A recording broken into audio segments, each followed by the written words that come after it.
Umpire শরফুদ্দৌলার চুক্তি নিয়ে বিসিবির স্পষ্টীকরণ।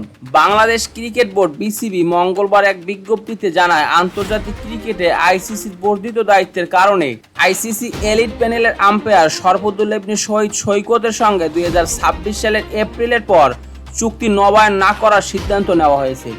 সম্প্রতি কিছু গণমাধ্যমে প্রকাশিত খবরে দাবি করা হয়েছিল যে বিসিবি তার চুক্তি বাতিল করেছে। এই তথ্যের ভুল বোঝাবুঝি ও বিভ্রান্তি দূর করতে বিসিবি আনুষ্ঠানিকভাবে প্রকৃত বিষয়টি পরিষ্কার করেছে।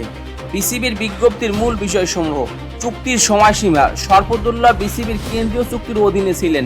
তার মূল চুক্তির মেয়াদ 2025 সালের ডিসেম্বরে শেষ হয়, যা পরবর্তীতে 2026 সালের এপ্রিল পর্যন্ত বাড়ানো হয়েছিল। চুক্তি না বাড়ানোর কারণ: আন্তর্জাতিক ক্রিকেটে আইসিসির দায়িত্ব ব্যাপকভাবে বৃদ্ধি পাওয়ায় জাতীয় বোর্ডের চুক্তির বাধ্যবাধকতা এড়িয়ে যেন তিনি পূর্ণাঙ্গভাবে আন্তর্জাতিক ম্যাচ মনোযোগ দিতে পারেন, সেজন্যই মেয়াদ শেষে তার চুক্তি বাড়ানো হয়নি।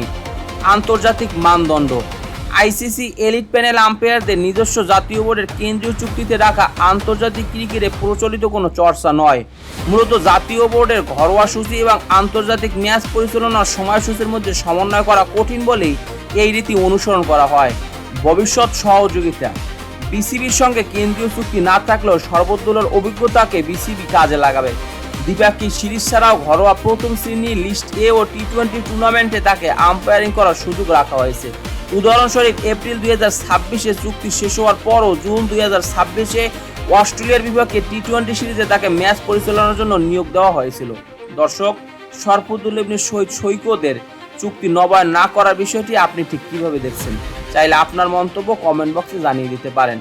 খেলাধুলা বিষয়ক সকল আপডেট সবার আগে পেতে একে স্পোর্টস ওয়ার্ল্ডের সাথেই থাকুন। পেজটি ফলো দিবেন, চ্যানেলটি সাবস্ক্রাইব করতে ভুলবেন না। ধন্যবাদ সবাইকে।